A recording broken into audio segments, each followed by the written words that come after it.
Olá, bom dia a todos e a todas. Já estamos iniciando aí a nossa palestra. Deu certo, Nós gostaríamos de pedir desculpas a todos vocês pelo atraso, né? Gui, só um minutinho, teu microfone está ligado, Gui, desculpe. Voltando, bom dia a todos e a todas. Pedimos desculpas pelo atraso aí da nossa palestra. Nós descobrimos que houve um horário de verão lá nos Estados Unidos e isso desatualizou os celulares, tanto do professor Paulo Blinsky, que já mandou para a gente desculpas, né? Ele entraria 1 hora depois do que nós estávamos esperando, e a mesma coisa aconteceu com o professor Marc Prensky, só que nós conseguimos conversar com ele, ele já está entrando, está configurando o seu computador e sua câmera para entrar, e nós vamos iniciando. Enquanto isso, eu quero apresentar a todos vocês a minha grande amiga, a professora Denise Abreu e Lima, que fará hoje a mediação desse processo. A professora Denise Abreu e Lima é uma professora que se dedica muito na educação à distância, nossa companheira de educação à distância de muito tempo, e também atuando no Ministério da Educação, na área de internacionalização, e ela está aqui com a gente hoje para fazer essa mediação.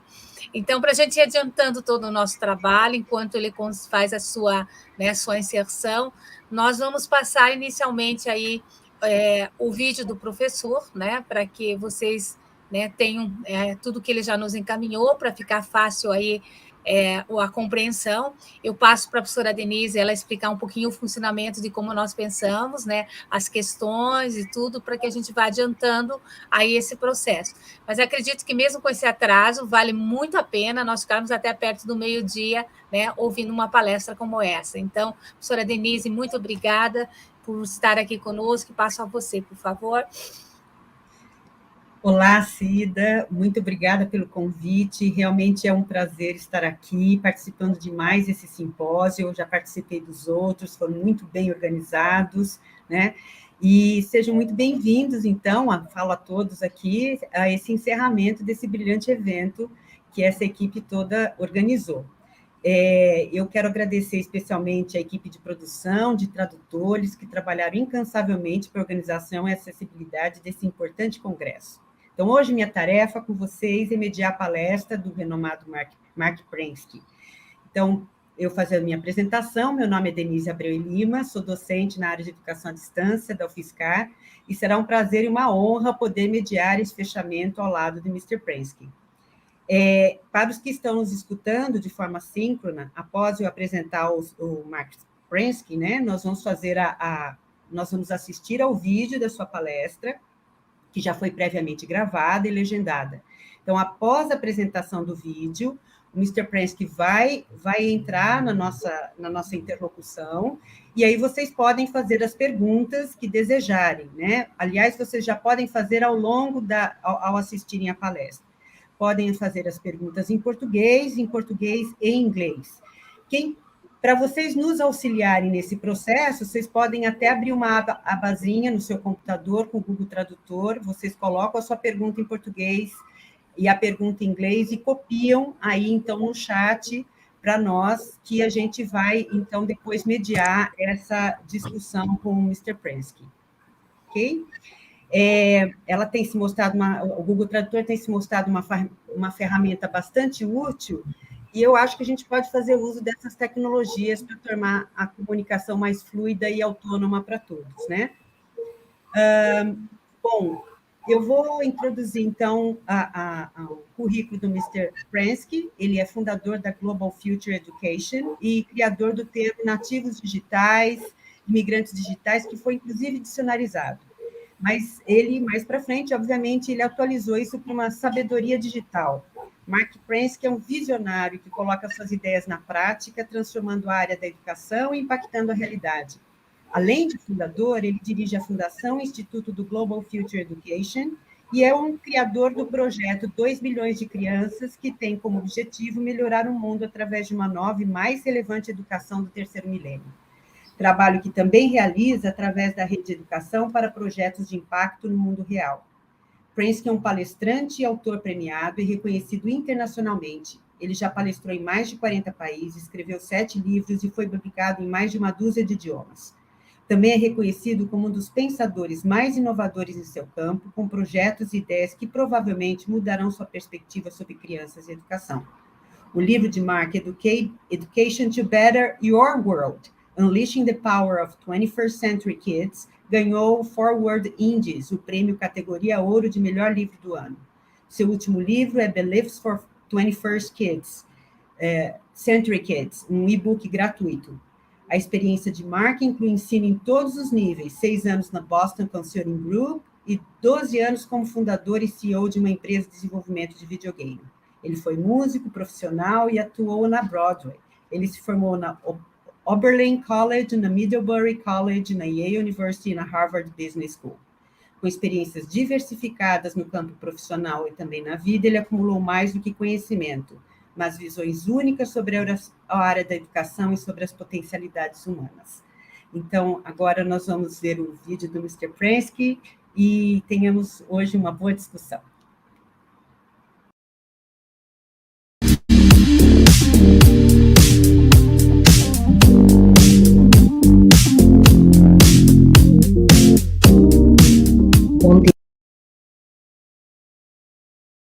Thank you. It's so good to be here. There are people from all over the world. This is the title I'm going to talk about, which is the title of my new book that I'm just finishing up now.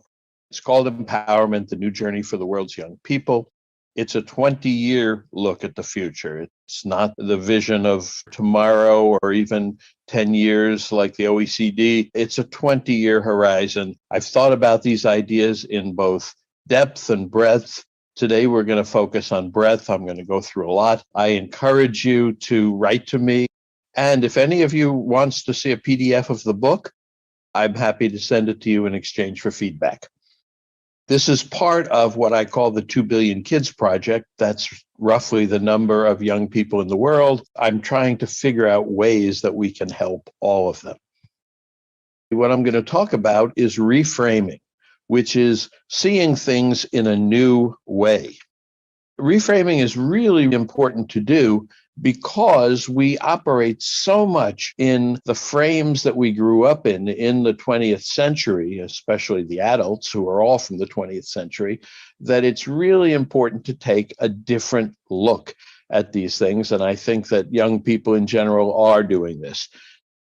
I'm going to share a number of reframes. You can take a screenshot if you want. I'll show it again at the end. I'm going to show you a map of all these. We're going to go through the things first on the left, in the center, on the right, and this will guide you as we go through. So, reframing the coming world.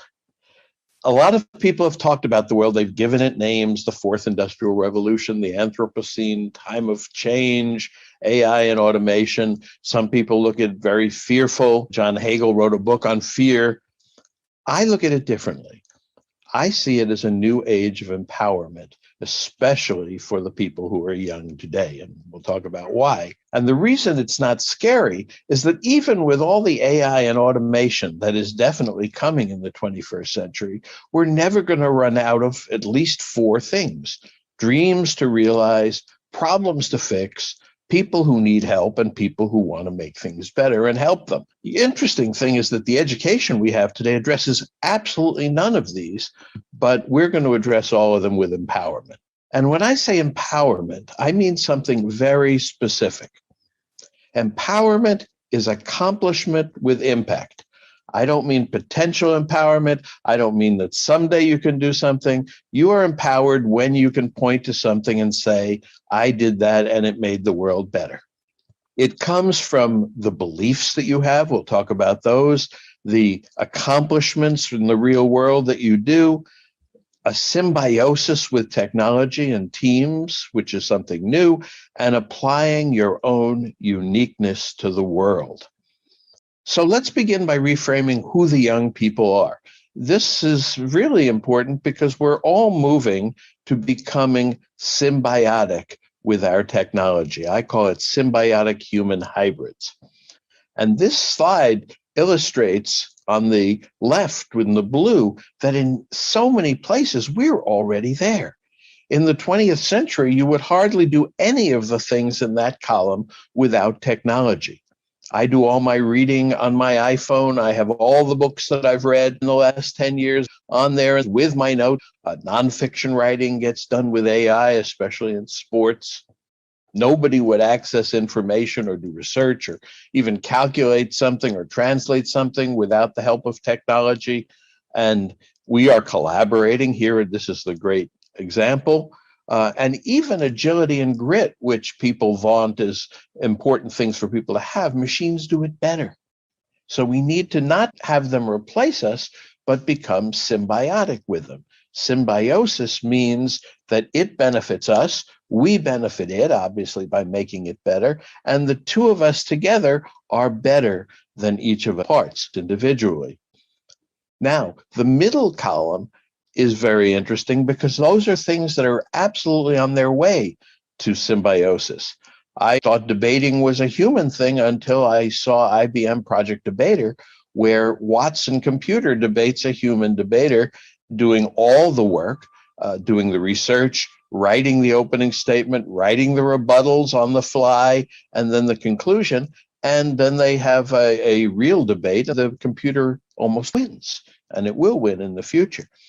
All of the things from critical thinking to project management to systems thinking to connecting ideas, which we always needed teachers to do.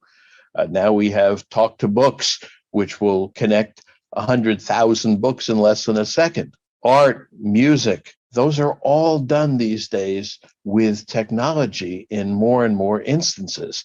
And even speaking and conversation and relating with robots that talk to people, especially accomplishing. And if you look at the final column, the column in yellow, those are things that many people think are essentially human and will be human forever. But I wonder if that's so totally true. I think they're already becoming symbiotic.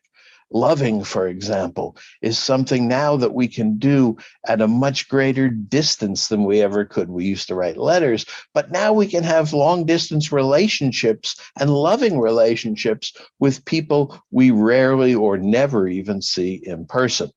So I think it's all moving to hybrids, and I look forward to this because I think it makes us better humans being symbiotic. Now, where are the young people going to live? These symbiotic young people? Well, in the past, we only had two places to live. We had Earth, of course, where we live, and we had our imaginations. And the people who lived only in their imagination were sort of considered a little strange or artistic or whatever. But now we have a new world called the cloud. And it's coming very fast. It's almost here. That's a view of a theoretical view of Elon's Starlink.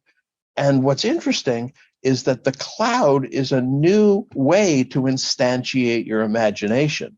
And in many cases, it's easier. In many cases, it's less expensive. Not in all, but building a pyramid on Earth is really a lot of work. Building a pyramid in the cloud, in Second Life or in Roblox is very easy. So it's a new place for the young people to use their imagination. And of course, we're going to have outer space and new planets as well. Beliefs are really important. Beliefs are at the root of everything we do or don't do. And my sense is that beliefs are changing from the generation of the 20th century that grew up in the 20th century. I call that the last pre-internet generation the world will ever see, to the new generations, which are internet-based. Many years ago, with a cultural anthropologist named Genevieve Bell, I put together this list of all the different things that where beliefs are changing. And we all know about technology, but privacy and property and personal relationships. And we've seen sexuality and race change, certainly in the United States and around the world. And you can look at the list, and even time and space have changed a lot because now we can do things asynchronously and in many different places at the same time. So what's emerging, in my view, is a generational beliefs divide. And that is a very important divide that's more important, I think, than the digital divide that we talk about in terms of equipment. Because we can give people equipment, but it's much harder to change their beliefs. Yet, belief change is what creates a different future. And Guido pointed out to me that even when you do change your beliefs, which happens typically when you have an aha moment, there's still what he calls muscle memory that brings you back to doing what you did before. Now, in the realm that I'm particularly interested in, and we're interested in, which is young people, the differences in beliefs, I think, are very stark. The people from the 20th century, and now I'm generalizing, obviously, believed that kids couldn't accomplish much, that learning had to come first. The technology was just a tool. You could leave it at the door. That in-person was better. Let's get back to being in person. Individual work. Kids need knowledge and skills, and school is very important. Whereas we now have a generation that thinks, no, we can do a lot more than you think we can. Accomplishment comes first. Technology is a symbiotic part of us. Earth and cloud are equal. Teams and collaboration come first. We need empowerment and coaching from adults. And like my son, real world projects are better preparation for the future than is 20th century school. So I've put together a book that is now free online called Beliefs for 21st Century Kids. We're going to publish it in hard copy as Digital Natives Rising, that contains some of the thoughts that I think are important for the young people to have if they don't have them already, which many of them do. Things like, I have a unique set of dreams, passions, strengths, and capabilities that no other human has. I can understand my uniqueness and apply it to bettering my world in my own way. I have the power to create positive change as an individual and even more powerfully in teams. I can and will take my dreams as seriously as I want to. My goal is to become a good, effective, world-improving person, doing the most good and least harm I can. I'll make my human and technology components work well together to solve problems. That's the symbiosis. If you want to see the whole book, there's much more. It's online for free at bit.ly, to capital A, capital G, capital R, to capital U, small k. So again, we have this map to guide us through all this breadth that I'm going to talk about today. The next set of things are the young people's world that you can read there. And this is really an interesting change of perspective, because in the 20th century and before, we had what I call a world of experience. It was based on knowing what had come before, because things didn't change very quickly. So if you'd seen things before, and most things that happened before, you were wiser. You had more experience. Now, experience is overrated. That's what Kevin Kelly says, because we're on a new frontier, and the things that you had experience with may no longer be relevant. I had a conversation with a guy who could be, I don't know if he's attending here, but everybody probably knows his name, who said to me, all my experience tells me that, ... And I don't think he was right, because his experience was from the 20th century. So we're moving to a new frontier. And one of the things that characterizes this frontier is that we are no longer in a time of generational replacement. It used to be, we would say to a kid, what do you want to be when you grow up? That meant, who do you want to replace when they die? The jobs and the roles stayed more or less the same, and people grew up and took their places. That is really changing. Now we are in a time of continuous invention, when many of the old roles are going away and the new roles are still being invented. Now, in that old world, we came to the conclusion that academic school was really, really important, which it was in the 20th century. Almost all of us here went through it. It was useful. And then we made an assumption that it was work for everybody, that if only everybody got that same academic education, it would be great. So we got the UN SDGs, everybody should get a quality education. We tried poor people and females and everybody who wasn't there. But it turns out that academic success is not universal. It's only for some. It works well for some people, which is actually a minority. So we need to ask, what is universal? What works for everybody? And the answer, I think, is real world accomplishment. The answer is that everybody in the world, no matter who they are, can set a goal, big or small, for themselves and accomplish it and get there. So that's really what we need as the universal. And then, what do we call these young people? We've called them kids or children or students or learners. This is in English, and some of you speak other languages, I know. But all of those terms put them on a lower level and us on a higher level, when we are really all people, and they are people who happen to be young. So we don't have a better term for that yet in English, but we need to all think of ourselves as being people. And the worst of it is when, this is an old slide I found that I've been talking about for years, we don't think of them as people, we think of them as our pets. We say, sit and go here and do this and be obedient, follow me, and especially perform the tricks I taught you, which is what we do in school with testing. Okay, back to the map. There are two particular things that I think we need a reframing of because they're very important. The first one is learning. I think academic education's biggest problem is that it has learning as its goal instead of accomplishing. That is universal. That's what we do in academic education. We talk about learning. How much of it did we do? How can we measure it? Did it go away over the summer? But in truth, we learn, at least not the learning we do just when we look around, but we learn formally in order to accomplish useful things. So we need to reframe learning, I think, very importantly, from an end in itself, which is the academic view of learning, to a means of accomplishing. And if you focus on it as a means instead of a product, we get better results. So the old frame is learning is the product. That's the product of schools and colleges. We're in the learning business. No. In my view, in the reframe, it's a byproduct. The product is accomplishment. Second thing is skills. We've had trouble characterizing skills, what's basic, what's hard, what's soft. Recently, we've heard about what's 21st century skills.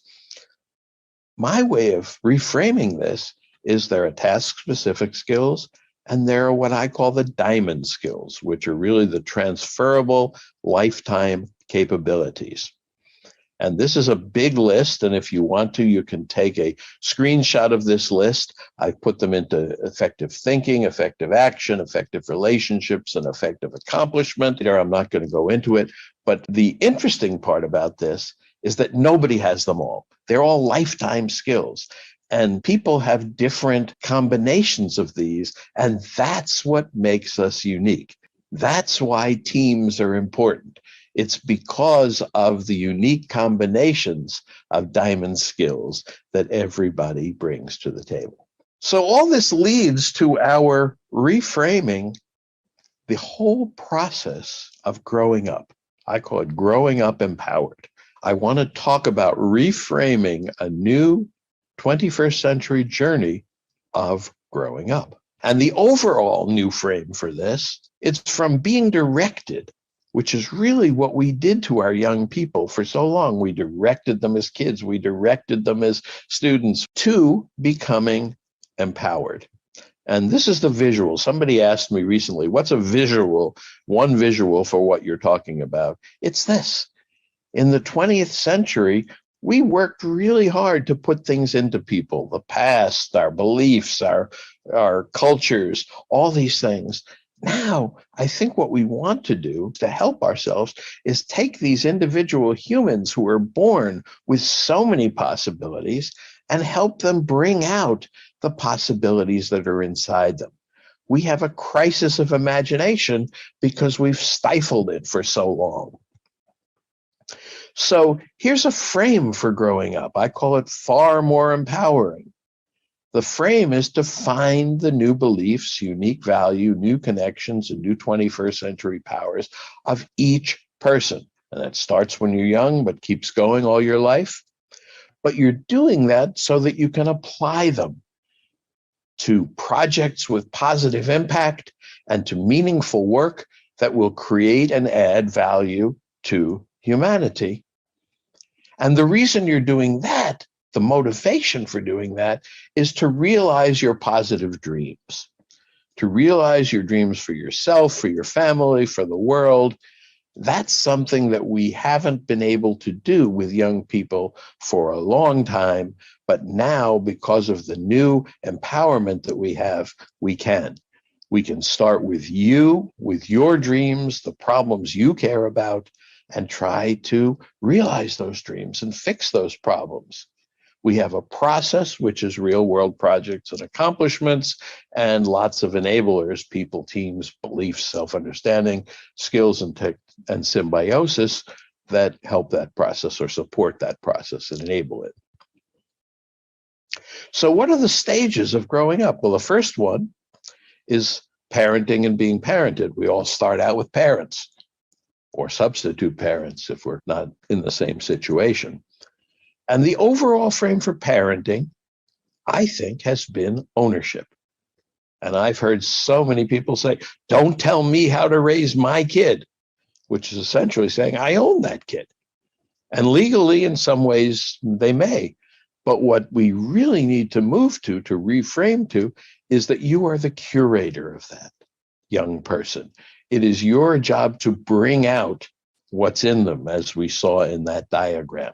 We need to reframe what people call the basics, because I hear all the time, yes, but kids have to know the basics, don't they?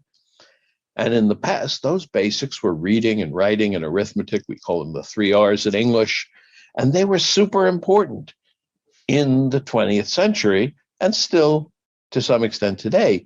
But moving forward 20 years, they're not going to be as important. New things are going to take their place as the symbiosis with technology makes the reading of today less and less important as a basic. It's not going away. Nothing goes away.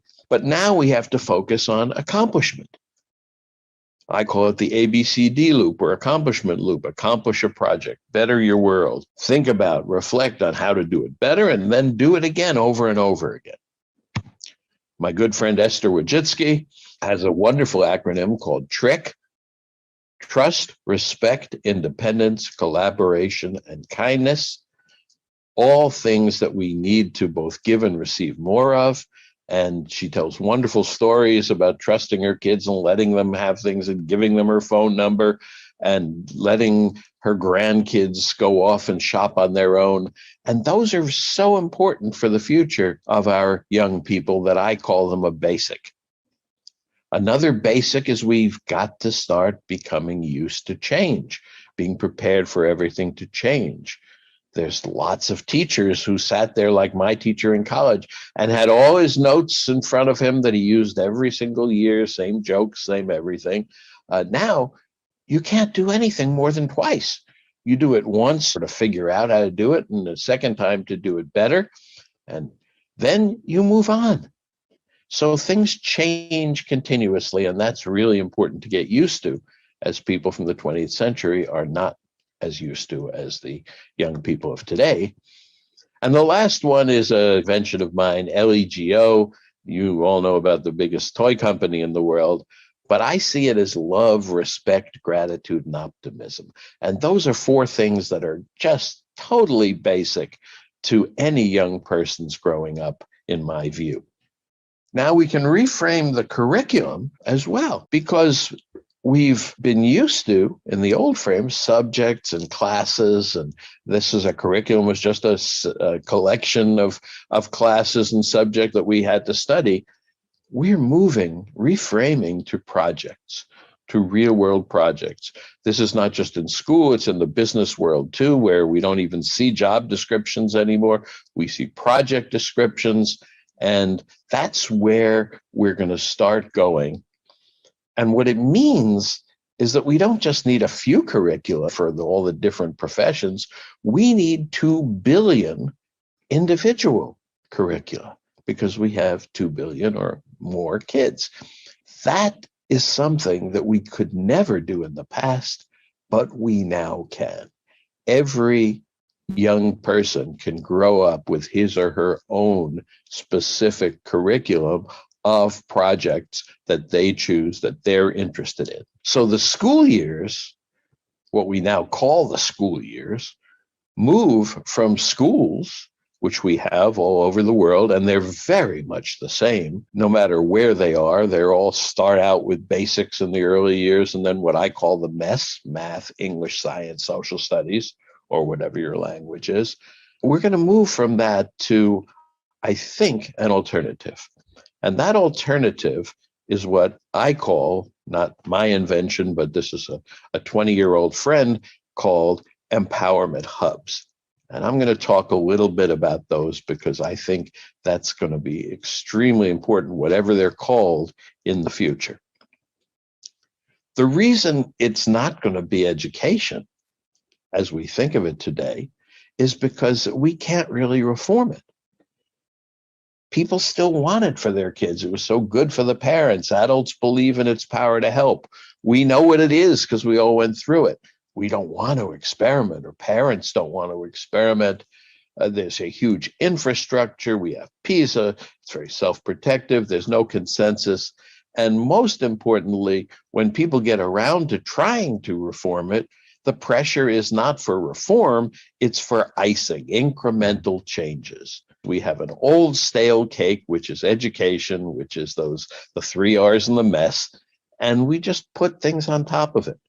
And those things could be technology, they could be social emotional, they could be anything that people are doing these days, but it doesn't change the old stale cake underneath. So here's our situation. In the 20th century, education was crucial. We all knew it was, and it worked. And so we all wanted to spread it. But now, as we do that, we find that it's not meeting everyone's needs. And the reason it isn't meeting everyone's needs is that there are 2 big problems with education. It's very academic, which not everybody likes or can do, and there's no accomplishment associated with it, which is what everybody can do and what we really need. So aside from doing nothing, we have 3 options, I think. We can change it, we can enhance it, or we can offer an alternative. We already saw why changing it is so hard. There's a lot of conversations about the future of learning and education of the future, but I don't think it's going to make much of a dent. I think that the academic education is just going to go on for a long time and hopefully get eventually replaced as people vote with their feet. Enhancing it has mostly meant adding technology, a little bit social emotional. That's okay. I like adding technology and it may help, but it doesn't solve the problems of academic learning because most of the technology goes to academic learning. And it doesn't solve the problem of a lack of accomplishment because technology has not been very good at that yet. It may get there. I hope it does. So the alternative that I support is empowering kids via accomplishment. I think that's our best option. And I think that needs to become a side-by-side option that we offer parents and young people. They can vote, as I said, with their feet. And the venue for that, the place where that can happen, is what we call, or what I call, empowerment hubs. Again, this was not my invention. The name comes from a 20-year-old who wants to start one. It's an alternative for accomplishing with impact. It's better because the academic schools are a 20th century vision that focus on academic learning, mostly classes, maybe a few projects of, there's project-based learning, PBL, but that's really just a methodology for teaching the academic curriculum. It measures learning progress. It focuses on the individual. Technology is a tool. There may be mastery certification. That's another big thing these days in the academic world, but it's for later. It's not now. It's for when you grow up. And maybe there's some potential empowerment. But the hubs, empowerment hubs, are a 21st century vision, I think, of what kids need. They focus on accomplishment with impact. They're mostly projects that the young people choose for themselves. We measure the impact, and we'll talk about how we do that. Focus on teams, networking, collaboration with technology as a symbiotic part of the process. Continuous real-world accomplishment now, during those years, not in the future, and leading to actual applied empowerment. So because this doesn't exist and it's new in the world, there are no ministries in any countries that support it. I've tried to get some countries to introduce it with no success. So with a few of my colleagues, we decided to form it ourselves. We have now formed the Global Ministry of Empowerment, Accomplishment, and Impact. That is something brand new that exists to support empowerment hubs worldwide. And if you want to start or build or join an empowerment hub, we will help you. We're not in business to earn money. We'll help you with the design and sharing and connecting and finding resources and people. Connecting people is one of the biggest things that I and we do. It works at all levels, primary, secondary, university, and also for adults. And there's multiple models: after school, inside school, alongside school, replacing schools, that are right for different groups, parents and kids. So if you're interested in learning more about empowerment and empowerment hubs, you can contact us at ministryofeai.org or at my own email that I'll give you at the end. A couple of quick things that I want to add. Assessment. Assessment's really important because so many people focus on it. Grades, what are the grades? Ranking, which is one of the worst things we do to young people. Degrees, we've thought these are really important. The reframe is, what did you do? Show me something that says, last year that was bad, or it didn't exist. Next year, now, because of what I and my team did, it's much better. That is what I call measurable positive impact, or MPI. We don't have to compare them. We don't have to rank them. We just have to have MPI. And until you do, a project is not complete. A word about higher education. I have a big reframe of this. Right now, higher education is a credential provider. You get in, you go through whatever classes, you come out with a degree. That's the credential. A lot of employers use that credential as their first cut as to whether they're going to look at you or not. I don't think that's really the function that it's performing or should perform. I think what happens is that we all, in most of the world, go to school locally through what in the United States is high school. Everybody has a name for it. Through a certain age, it's where you happen to live. And then we do a huge sort. We sort you into peer groups. We say, well, you belong in Todai, or you belong at Harvard or Stanford or whatever the top school is, or another school, depending on who you are. And we try, and the admissions officers try, to put together peer groups, because peer interaction, when you're in that very formative stage of life, is what's extremely important. And we all know that we make our good lifelong friends in college or university. And so in some ways, getting in and being sorted is even more important than getting out. And finally, this is, I know, near and dear to Guido's heart. We're talking about work, and I'm not going to spend a lot of time on this here, although I've thought about it and I'm happy to talk about it more. But basically, we're switching from a time when people did jobs. You had to get a job. That was what you were doing. That's why you grew up. That's why you got educated. To thinking of it in a new frame of adding unique value. Thinking about becoming, understanding how you are unique and what unique value you can add to a team or a group or a project. And once you think of it in that way, it becomes a lot easier to find something meaningful, because you're doing something where you know that you can uniquely add value through who you are, through your own dreams and strengths and passions. So we've come to the end, and I just want to leave you with something called the nugget, because very rarely do you ever hear, or have I ever heard in the 100 teachers that I had said, you're going to forget most things, but this is what I want you to remember for the rest of your life. And this is the nugget from this talk. It's helpful to reframe our young people's world and growing up in it. There's a model for doing this. You can take screenshots of these. I recommend that you do.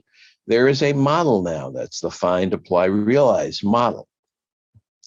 There's a map. And the frames within that map are very clear where we need to go. There's even a new taxonomy, which I don't have time to talk about. But again, take a picture for growing up in 3 phases, the starting, what I call the starting phase, the expanding phase, and the realizing phase, realizing hopefully your dreams.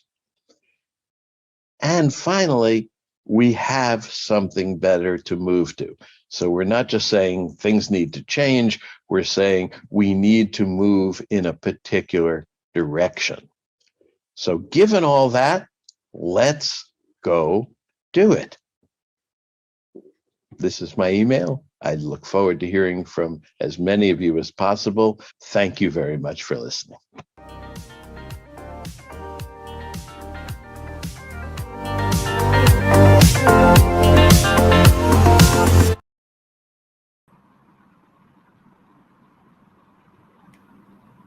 Olá a todos. Hi, Mr. Prensky. So nice to see you here. And we are very happy that everything got all right at the end. So we had a very great... Sorry, go on. Oh, I'm just saying I'm very happy to be here with you. Oh, thank you. And it was a very nice presentation, full of thoughts. We are here just trying to figure out how to put our questions. Eu estou agora, nesse momento, agradecendo ao Mr. Prensky sobre a palestra dele, e ele disse que está muito feliz de estar aqui conosco. How do you want to proceed right now? Do you want to say something in addition, or do you want to answer the questions? I would like to begin by saying hello to all my friends in Brazil and anyone else who's listening. I think you're wonderful. We're all suffering through this terrible crisis of COVID, and I wish everybody well. I want to say that this is the first time I've had a sign language interpreter. So Rose, it's really a pleasure to see you translate my words. And please just ask me questions, because I've really laid out the things that I have to say in that video. And I'm very interested in hearing your perspective, how you think of this, what the issues are in Brazil and other places that you work in. And so questions and answers are really my favorite way to go. Ok, o Mr. Prensky agradece de estar aqui, fica muito feliz de estar aqui conosco. Nós estamos enfrentando uma situação crítica muito grande com a Covid, com a pandemia, todos nós, mas é um prazer para ele gostaria de ouvir as perguntas de vocês, justamente para acrescentar coisas que ele poderia acrescentar a partir da palestra dele. E agradeceu a Rose por estar aqui fazendo a intérprete em Libras. Mr. Prensky, we have some questions. I'm going to start asking some of them. So please, just let me know if it's a long answer. Just pay attention, because I'm the translator to Portuguese, so I can miss some part of your answer. So please make it in chunks. It's going to be easier for me, okay? I will try to do that. Thank you. Okay.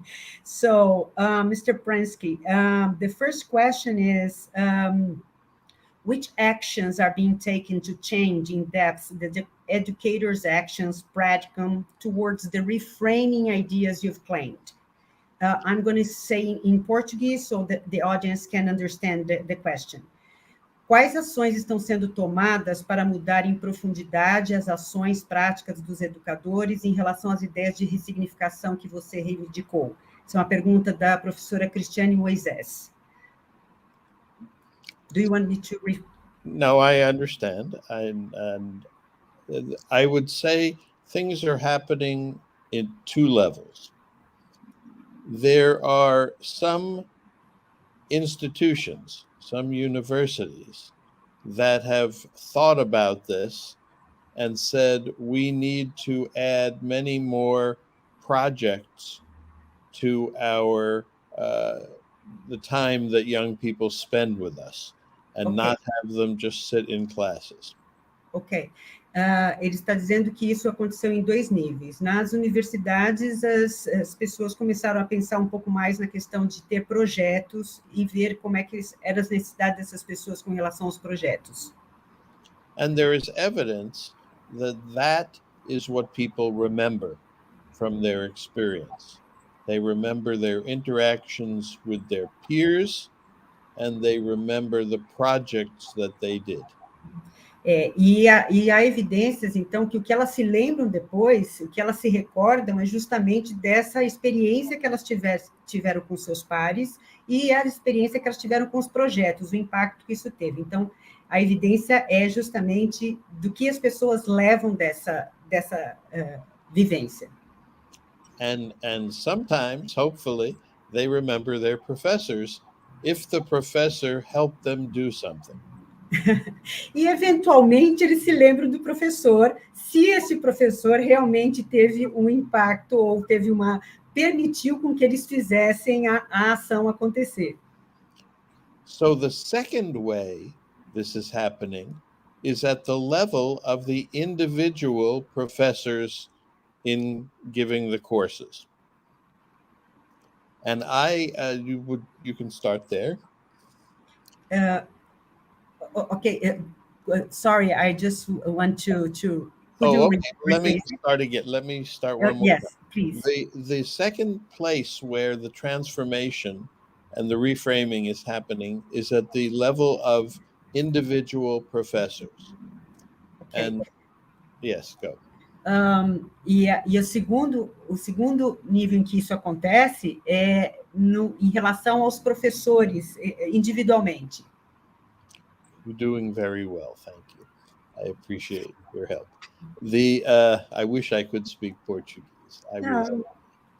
But I met with, for example, a professor at a university in the United States who is a Nobel Prize winner and who teaches a class.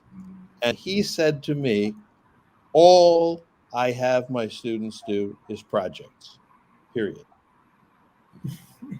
Ele contou sobre a experiência de um colega dele, um professor que é um ganhador de prêmio Nobel, e ele diz que o que ele mais faz os alunos fazerem são projetos. The old way of looking at it was that you spend your years at university studying so that you can maybe do some projects later. And you need to learn everything before you can do projects. The new way is that you do the projects and you learn what you need in a context of accomplishment. Ok. O que normalmente acontece é que a gente, na universidade, a gente estuda e depois a gente vai realizar os nossos projetos. E, na verdade, o que a gente precisa fazer é aprender tudo o que a gente precisa fazer sobre projetos antes. Quer dizer, justamente fazer isso na universidade para depois colocá-los em prática na vida real. Okay. Do you have more questions? No, yes, just a sec.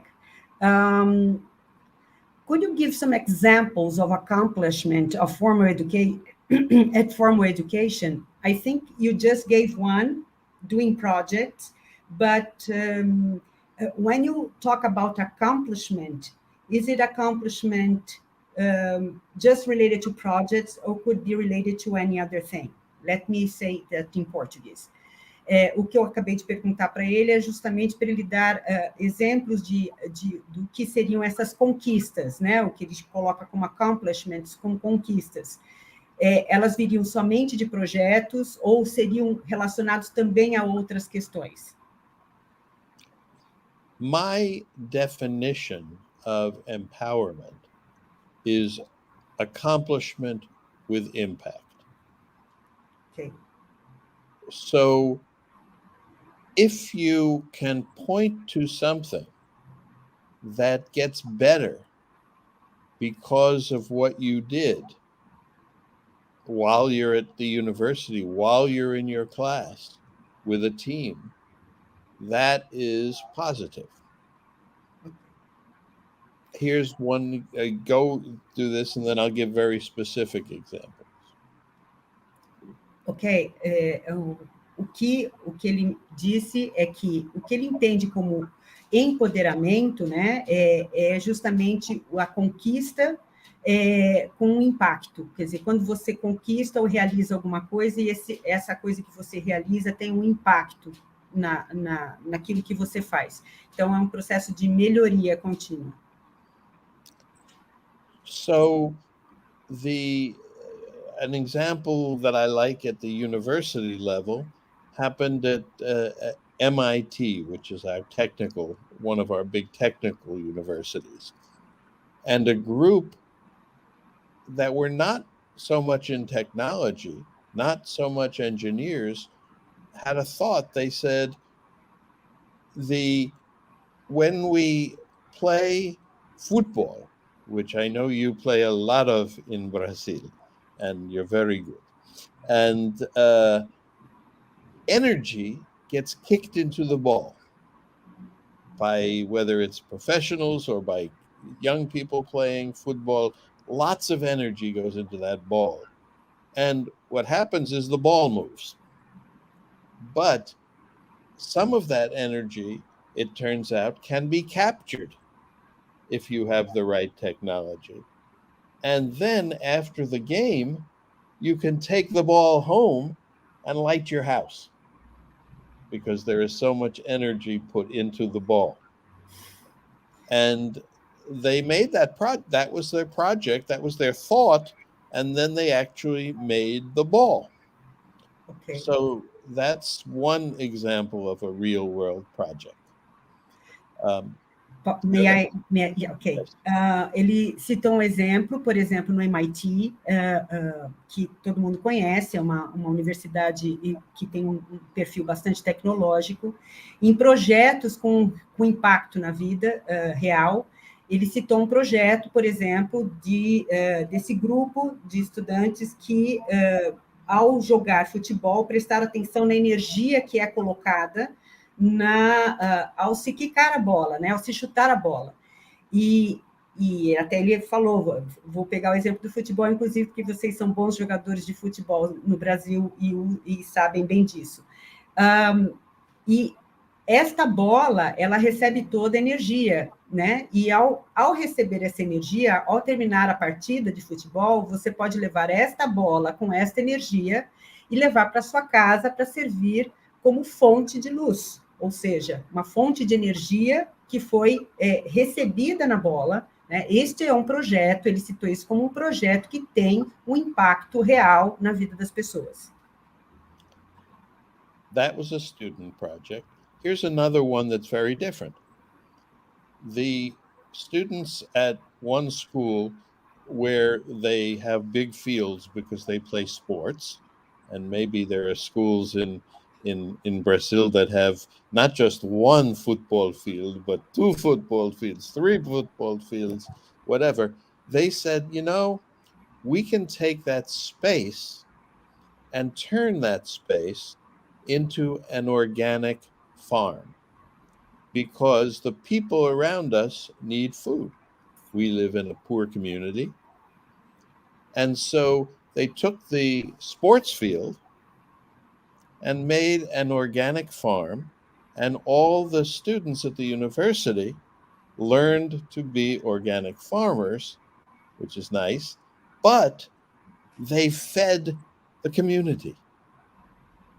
So because the university was there, the community was better. Ele citou um outro projeto agora, de uma outra natureza, imaginando assim, a gente tem espaços que muitas vezes são inutilizados, ou, no caso que ele citou, são alunos que pegaram um campo de futebol, né, ou um campo de esportes, e transformaram numa fazenda orgânica, numa horta orgânica, né, e com isso, eles não só aprenderam a cultivar o próprio alimento, como também puderam alimentar a comunidade local ao entorno, que era uma comunidade pobre que precisava justamente dessa ajuda. Então, é um projeto que tem um impacto real e que ensina as pessoas sobre essas conquistas, estarem desenvolvendo novas habilidades. Excellent. And the point is that we used to think, back in the 20th century, old history when we were born, that you had to go to school for many, many years, 10, 12, 20 years, some cases, before you could do anything useful for the world, before you could accomplish. That has changed. Mm-hmm. And the young people, when they don't do that, are very frustrated. E isso, numa concepção de ensino, como a gente sempre teve, né, a impressão que dá é que se a pessoa não vai para uma universidade, se ela não tem a sua graduação, ela não consegue ter nenhum impacto real, e quando ela não entra numa universidade, ela se sente frustrada com isso. Isso mudou. And what we tell young people at every level is that they have to wait and wait. And they tell us today, because they all have a lot of technology in their pocket, they tell us, we can do things. We can do things. Let us do things. We don't want to wait. We're not perfect, but we are better off. We're happier. We are more productive when we do things and don't just study things for the future. Então, contrastando agora justamente com essa garotada, né, que está chegando nas escolas, elas não querem esperar toda a vida acadêmica para depois, quando se formar, irem para o trabalho e realizar coisas. Elas querem realizar coisas agora. Elas sabem que elas podem realizar coisas agora. Então, elas não querem ficar esperando esse momento. Elas sabem que elas têm criatividade, elas têm energia e elas podem executar ações neste momento. And who are the heroes of these young people? It's not the people who waited a long time to do something and got old. It's the people they know who founded Google and Facebook and Elon Musk and went to space while they were young people. And while they were college students in many cases, this began. So they look at this and they say, why not me? Mm-hmm. Why, if I am here, why are you not helping me do these things and accomplish what I can? Uhum.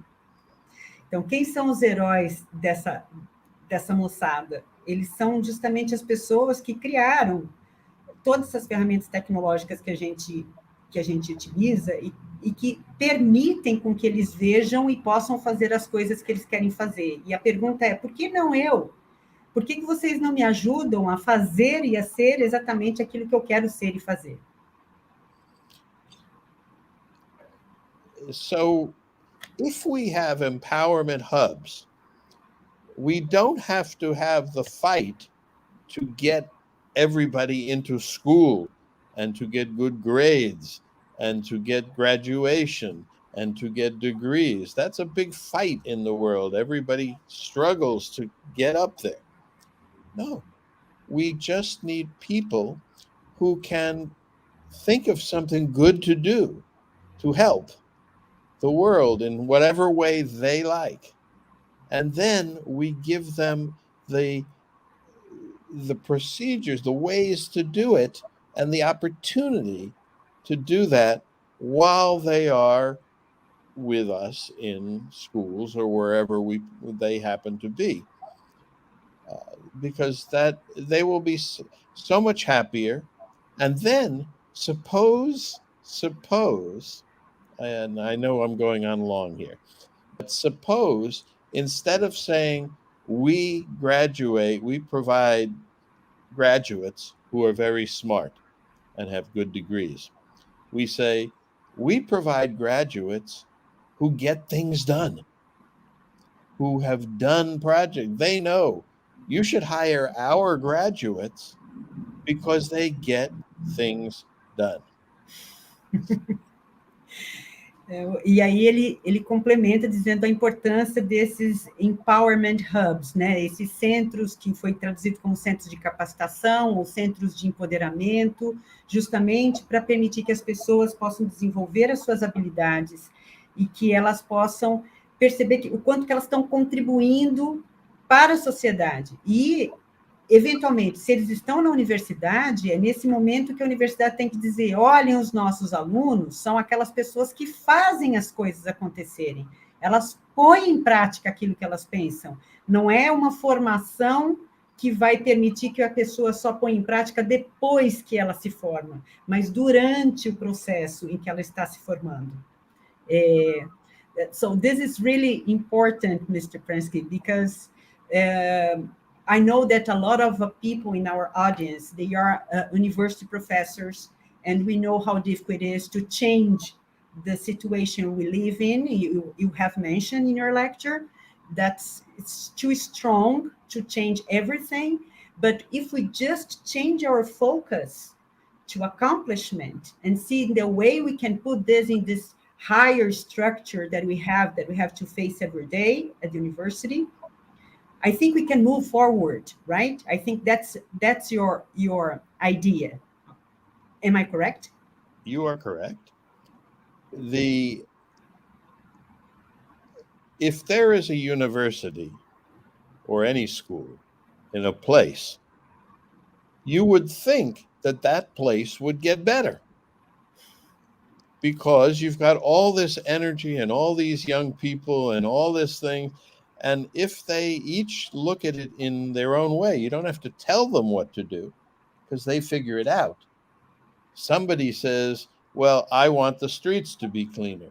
And somebody says, I want the library to be different.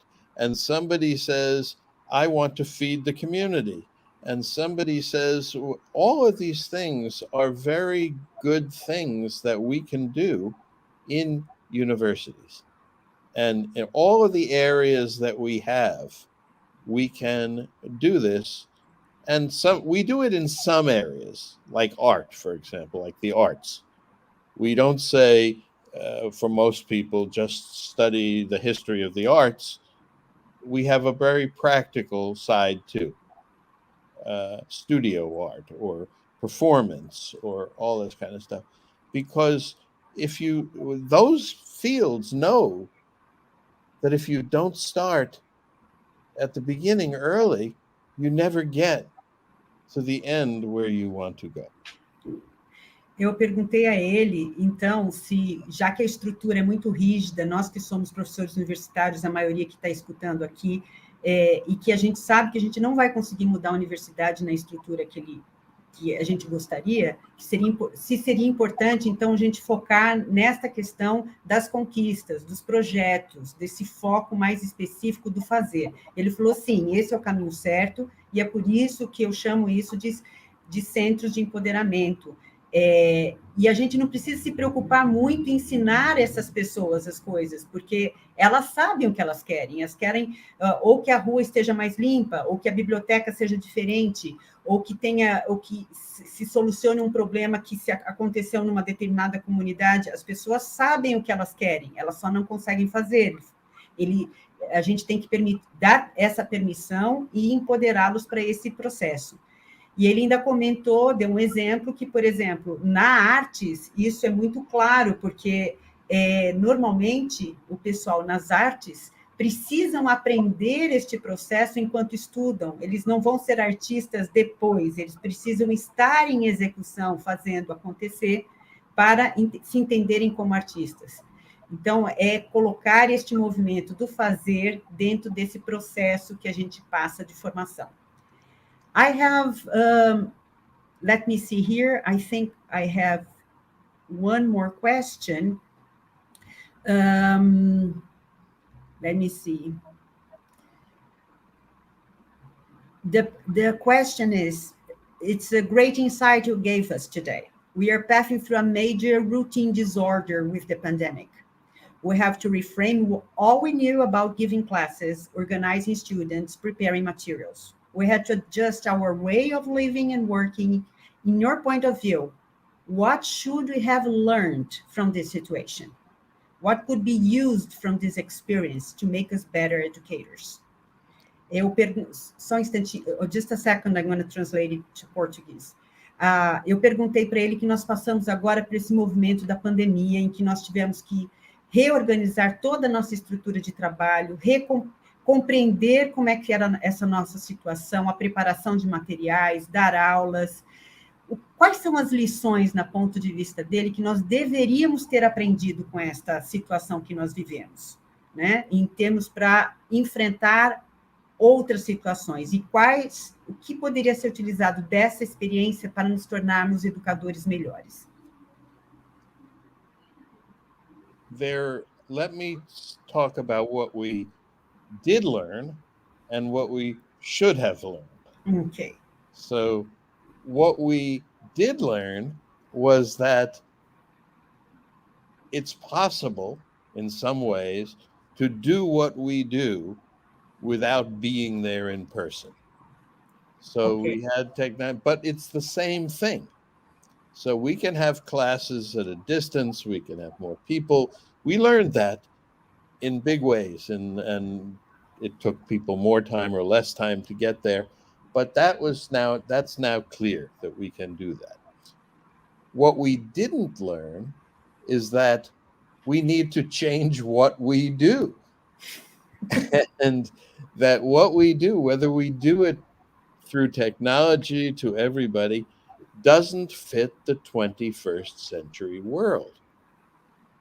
It fit the 20th century world, but it doesn't fit the 21st century world.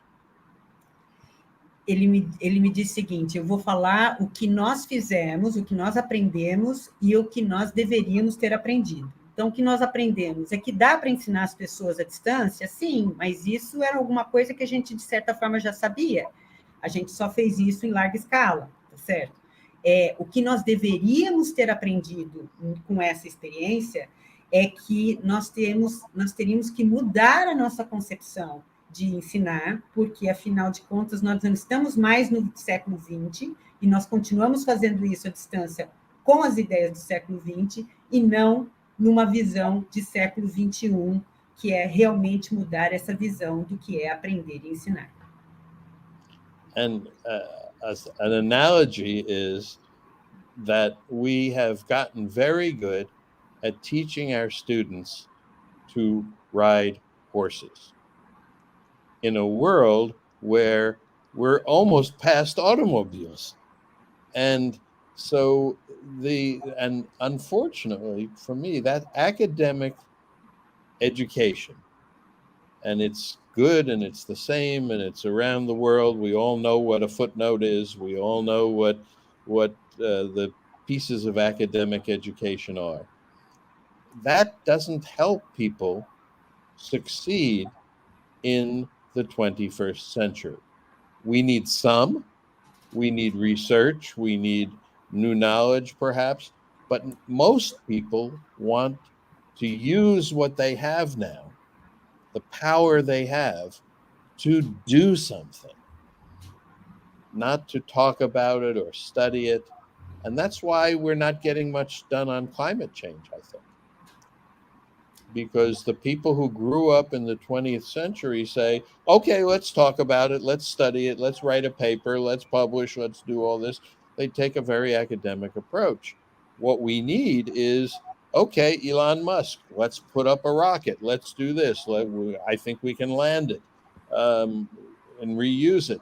We need that kind of mentality. And that's what the young people have. And we need to change if we want to help them.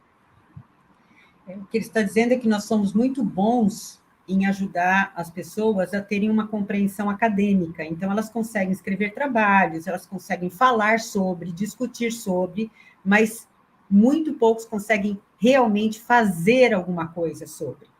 E que atualmente, o que nós estamos precisando é de pessoas que façam, que não só falem, publiquem e discutam, mas que elas façam as coisas acontecerem. E aí essa é uma necessidade muito grande dessa nova geração, é saber fazer e propor coisas, porque isso realmente vai ter um impacto no mundo. I totally agree with you, Mr. Prensky, and I think a lot of people here that are listening to you, that we really need to emphasize doing. You can study, of course, but you can study because you are doing, and you need the knowledge to help doing it, but not just the knowledge for the knowledge. And we feel a lot of, how could I say, when we are dealing with parents or even some students, they rely on the old academia that they really, when a new teacher or a professor with new ideas come to classroom, sometimes we face a lot of challenges because there are some people that don't want us to do that, right? Do you have a piece of advice for these professors that want to change the way they are doing things?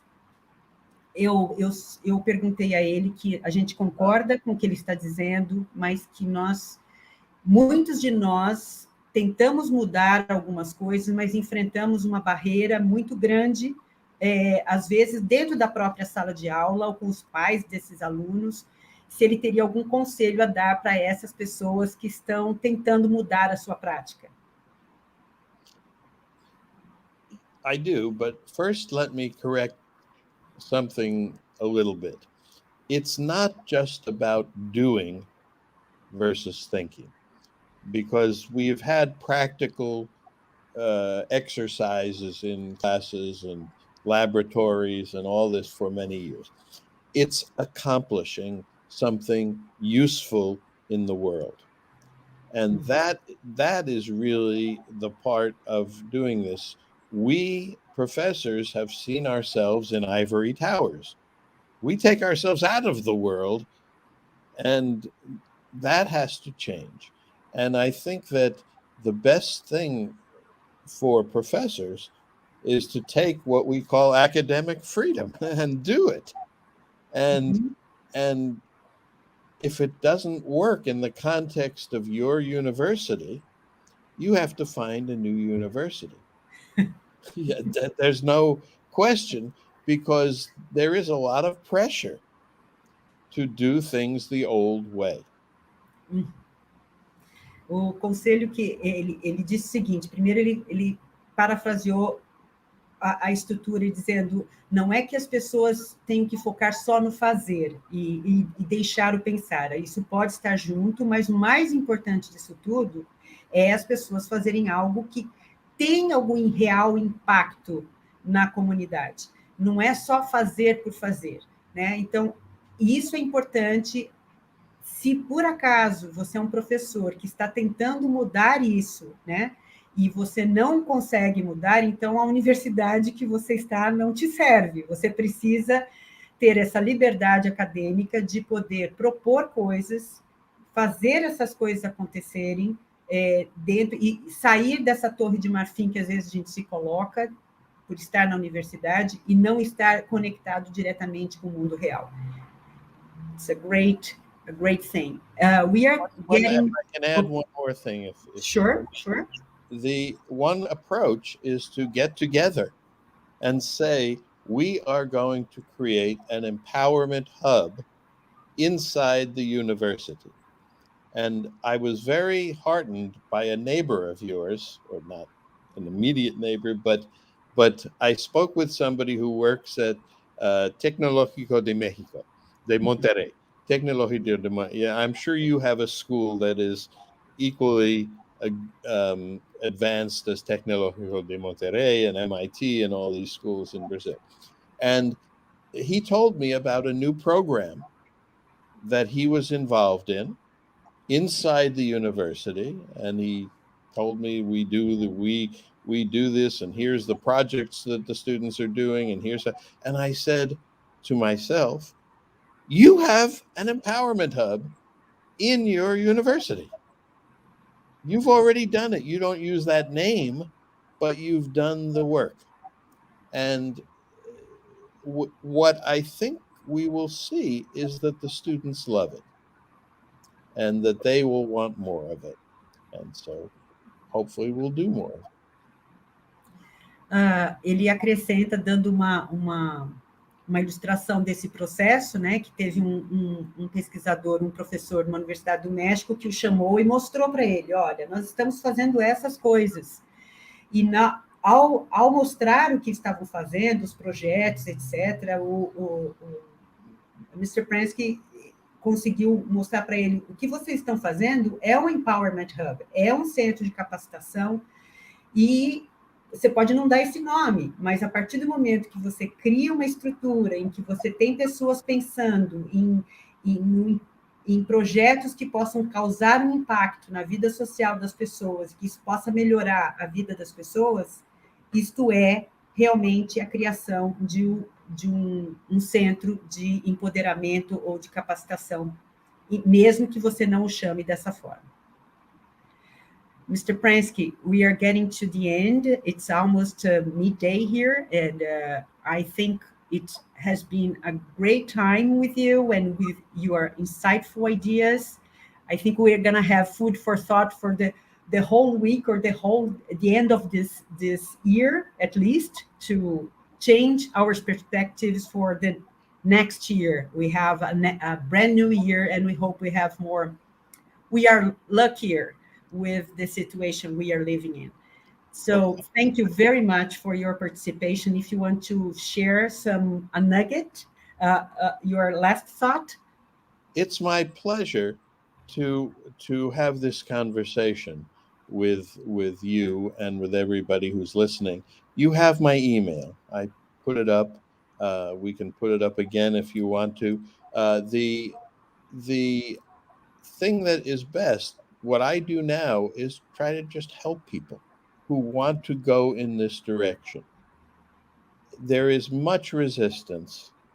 There are some first steps. What we don't all share yet is a vision, and I try to help with that. So if you have an idea and want to be part of this vision, look for the Ministry of Empowerment, and we will share that vision with you. I will put into the chat the URL.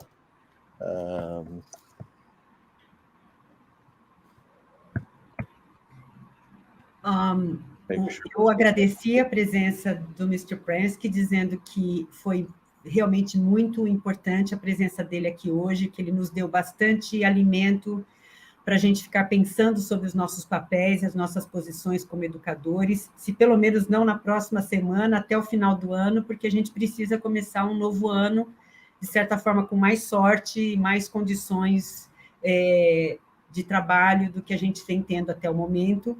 E ele disse que as palavras dele aqui para o fechamento desse debate é justamente que se vocês têm uma ideia e querem e não sabem exatamente como compartilhar essa ideia e ainda não tem a visão do todo, vocês podem se juntar a nós e no Ministério que ele na página dele tem o link certinho para o Ministério que eles criaram de inovação, dessa questão da visão de uma nova sociedade, e ele pode, esse é o trabalho dele, de conectar pessoas e fazer com que essa visão se fortaleça e possa ser compartilhada com o maior número de pessoas possível.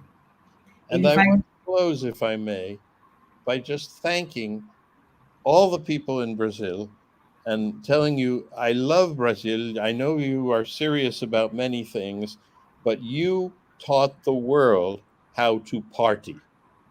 And thank you for that. Ele quer agradecer ao Brasil e aos brasileiros, ele gosta muito do Brasil, ele sabe que nós somos bons em muitas coisas, mas ele diz assim que, especialmente, né, nós sabemos como festejar, como celebrar, então que isso é muito bom e que isso precisa ser reconhecido. So, we really need to party, you know, Mr. Prensky, because there's no accomplishment if we don't celebrate what we have accomplished with our peers and we celebrate our accomplishment together. So party is a very fundamental part of this whole process. And I hope next year we can celebrate a lot our accomplishments. Thank you very much. Thank you. It's my pleasure to be here. Eu disse a ele, então, que realmente nós sabemos celebrar, sim, mas a gente quer muito também poder celebrar, que não adianta nada a gente conquistar as coisas sem celebrar com nossos pares as conquistas que tivemos. Então, a gente espera que o ano que vem a gente consiga celebrar realmente todas as conquistas que tivemos este ano, né? É isso. Thank you. Thank you, Mr. Prensky. Denise, eu queria que você dissesse a ele, por gentileza, que nós estamos celebrando, né, a vinda dele nesse nosso evento, que fecha com chave de ouro esse nosso evento, que a gente é muito, muito, muito agradecida a ele por ter aceitado o nosso convite, e que nós vamos estabelecer conexões, com certeza, novas conexões, para que juntos a gente possa pensar alternativas, né, para as nossas universidades, nossas escolas, ainda tão engessados em modelos tão tradicionais e tão clássicos, né? Por favor, se você puder transmitir isso a ele, em nome da nossa organização, nós estamos muito felizes. Muito obrigada. Dr. Maria Aparecida is just saying that she's very grateful that you accept her invitation, and the whole committee is very proud to have you closing this event. And we are celebrating your life, your existence, because you are bringing to us a reflection that we need now. And this is very special to this end of this Congress, this event, mainly because we've been talking about changes in education, and of course we are going to connect to our ministry and try to find ways to promote this change that we need, because we are very stuck in in traditional forms of teaching, and this no longer has place in what we are doing. Well, thank you for inviting me. Muito obrigado, and I hope we continue. Agradeço a todos. Obrigada. A presença. Obrigada, Rose. Thank you, Mr. Prensky, Cida, pelo brilhante evento, e até mais, pessoal. Muito obrigada. Obrigada, Denise, pela excelente mediação, né? Muito obrigada. E eu ainda fico aqui com um pouquinho mais com os nossos congressistas, para a gente dar alguns recados finais. Eu agradeço imensamente, Denise, um beijo muito grande para você, para o Mr. Prensky, né? A Rose, nossa querida intérprete, muito obrigada. Thank you all. Bye, bye, Mr. Prensky. Bye, bye. Pessoal, continuamos aqui por um minutinho, muito rapidamente, só para fazer esse encerramento dessa parte da manhã. Na parte da tarde, a gente ainda tem as apresentações e também a gente tem aí o nosso encontro dos coordenadores das universidades estaduais e municipais, né? Para nós também fecharmos um pouco do nosso trabalho. Mas várias questões foram pontuadas nesse evento, o que nos motiva a criar um material. Nós vamos criar um material bem interativo para que a gente possa distribuir a vocês, né, com todas essas contribuições que a gente viu, um material com uma curadoria, a gente vai fazer uma curadoria nesse material, tanto para as lives como para os vídeos, e com alguns comentários, com alguma curadoria, para que a gente possa encaminhar para vocês o mais breve possível. Esse mais breve possível, digo, no início do ano que vem, né, para que nós possamos encaminhar e dar sequência a isso. Então, muitas discussões interessantes que eu acho que ninguém todos que fizeram o evento conosco, né, saem modificados, e isso tem sido uma característica dos nossos encontros do Simpósio Internacional de Inovação.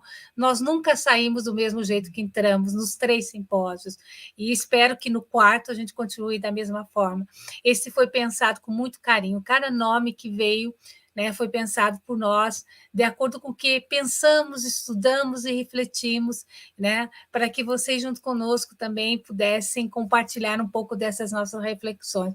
O nosso muito obrigado. Professor Paulo Blinski, em um e-mail imenso, ele pede milhões de desculpas, houve uma confusão com o fuso horário, tanto com ele como com o Marc Prensky, que até agora nós não entendemos, porque a gente colocou o horário de Brasília, mas eles tiveram algum problema lá com, né, na modificação automática da agenda deles no celular, e isso fez com que tivéssemos aí esse problema. E ele está nos sugerindo a data do dia 29, para que a gente possa ter a palestra dele, né? Então, acho que dia 29, no período da tarde, que talvez seja um período mais fácil por conta do fuso horário, nós teremos a palestra do Paulo, e eu encaminho para vocês aí os convites, para que vocês vejam também.